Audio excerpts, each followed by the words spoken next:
SFD, Semangat Fraternitas Dina. Nah, di pagi hari ini, di pertemuan yang ke-13, kita akan membahas mengenai kerajaan Islam. Kerajaan Islam yang ada di Sulawesi. Ada banyak kerajaan Islam yang ada di Sulawesi. Salah satunya yang akan kita bahas hari ini adalah kerajaan Islam yang ada di Gorontalo. Nah, seperti apa kisah dari perkembangan kerajaan Islam ataupun penyebaran agama Islam di daerah Gorontalo? Silahkan simak video pembelajaran kita. Islam yang ada di Sulawesi.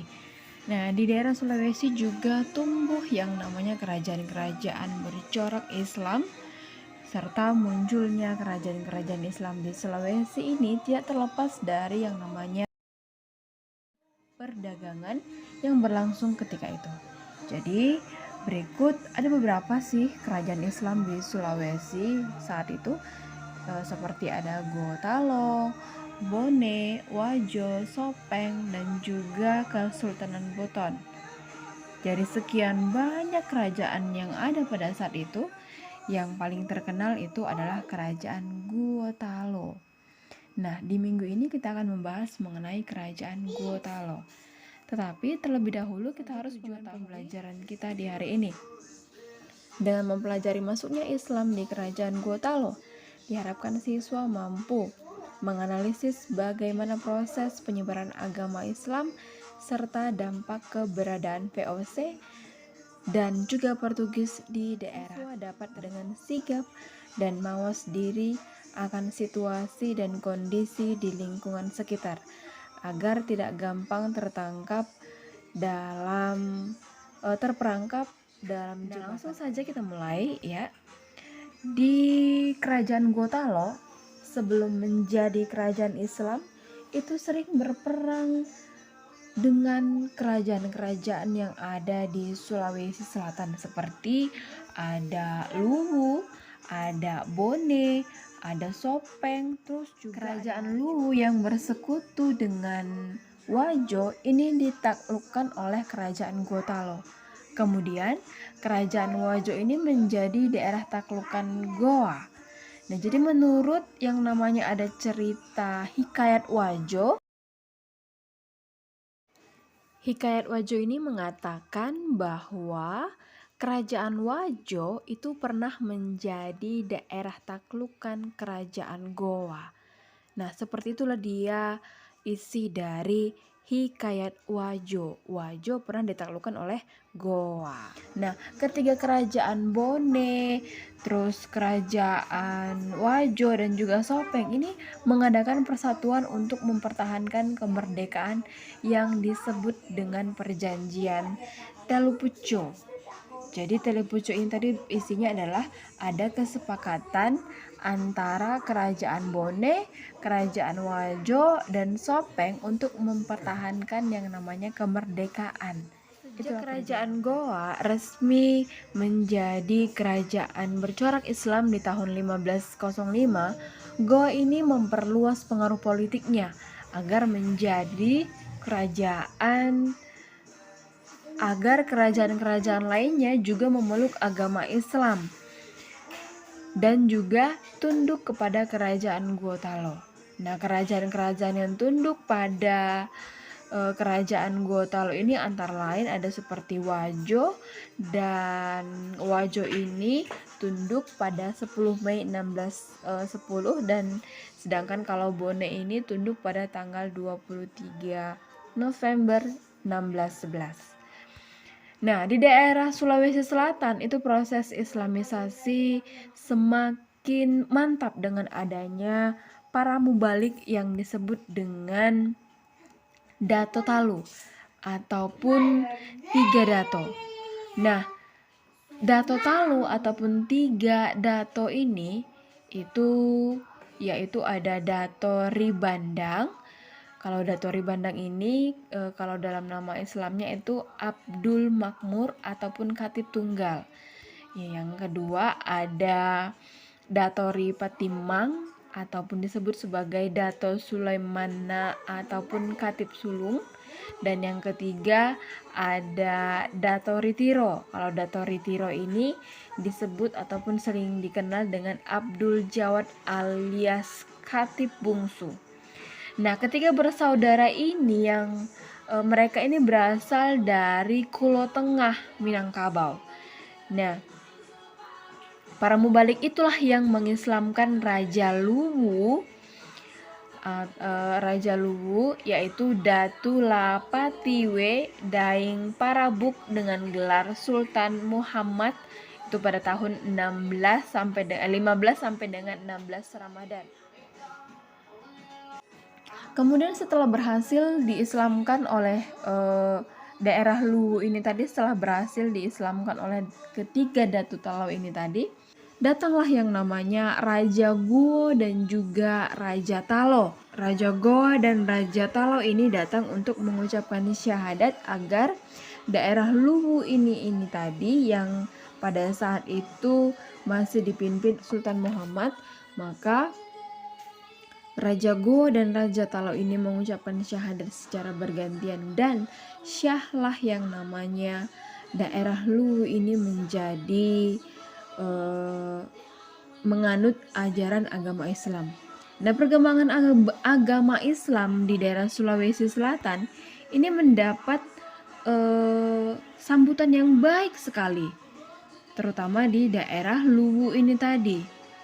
Bahkan ajaran agama Islam ini disambut baik oleh masyarakat semuanya. Tetapi tak lama kemudian banyak tantangan yang namanya terjadi. Tantangan itu berasal dari kaum bangsawan. Nah, kaum bangsawan menganggap bahwa ajaran agama Islam ini terlalu dipaksakan di daerah itu. Dan akhirnya para mubalik ini tadi, khususnya mubalik yang berasal dari kerajaan Goa, ini beralih dan pergi meninggalkan daerah itu tadi dan mereka beralih ke daerah Banten ataupun ke kerajaan Banten. Nah, para mubalik ini tadi diterima oleh Sultan Ageng Tirtayasa. Bahkan mubalik yang berasal dari Goa ini tadi, ini salah satunya dijadikan sebagai menantu oleh Sultan Hasanuddin. Ini pernah mencatat sejarah. Jadi bukan hanya menyebarkan agama Islam, bukan, tetapi dia juga sempat mencatat sejarah perjuangan dalam mempertahankan kedaulatannya terhadap upaya penjajahan baik dalam bidang politik, baik dalam bidang ekonomi yang dilakukan oleh VOC kala itu. Nah, VOC berarti itu adalah Belanda. Nah, semula itu VOC tidak menaruh perhatian terhadap kerajaan Goa Talo yang telah mengalami kemajuan dalam bidang perdagangan. Jadi berita tentang pentingnya kerajaan Goa Talo ini didapatkan oleh VOC setelah kapal Portugis ini dirampas oleh VOC. Jadi pada saat itu VOC ini diwakili oleh Gubernur Jenderal J.P. Coen. Pada saat itu dia berada di dekat perairan Malaka. Jadi di dalam kapal itu tadi terdapat orang Makassar, dan orang Makassar itulah yang berpendapat dan mengatakan bahwa menceritakan tentang pentingnya pelabuhan Somba Opu. Kenapa penting pelabuhan Somba Opu? Karena pelabuhan Somba Opu ini sebagai pelabuhan transit terutama untuk mendatangkan rempah-rempah dari Maluku. Jadi pada tahun 1634 akhirnya VOC ini berusaha untuk memblokir kerajaan Goa, tetapi tidak berhasil. Jadi peristiwa perang dari waktu ke waktu ini terus berjalan dan baru bisa berhenti antara tahun 1637 sampai dengan 1638. Jadi sempat tercipta yang namanya perjanjian damai antara orang-orang Goa ataupun kerajaan Goa dengan VOC. Tetapi perjanjian itu tidak kekal, tidak selamanya. Karena tahulah ya kan, VOC ini orangnya licik. Ya, jadi pada tahun 1636 terjadi perampokan kapal orang Bugis yang bermuatan kayu cendana dan muatannya itu dijual kepada orang-orang Portugis. Jadi pada saat itu orang-orang Goa Talo ini marah, bahkan orang Bugis ini tadi pun marah karena perjanjian penjualan itu tadi tidak ada antara mereka berdua dengan Portugis, tetapi mereka hanya berjanji antara VOC dengan orang-orang Goa. Tetapi kala itu VOC menjual kembali kepada Portugis dan itu membuatkan kemarahan. Dan kemarahan itu terus berlanjut. Tetapi akhirnya dapat ditengahi peristiwa ataupun pertikaian antara VOC dengan kerajaan Goa dengan satu perjanjian yang disebut dengan perjanjian Bongaya. Nah, jadi dengan adanya perjanjian Bongaya ini tadi yang ada terjadi pada tahun 1667 ini dapat menyelesaikan pertikaian. Walaupun sebenarnya pertikaian ini tadi merugikan yang namanya pihak Goa Talo. Nah, di mana kerugiannya? Apa sih isi dari Goa Talo yang menyatakan bahwa ada kerugian? Nah, yang pertama, itu isi dari perjanjian Bongaya, VOC menguasai monopoli perdagangan di Sulawesi Selatan dan juga di Sulawesi Tenggara.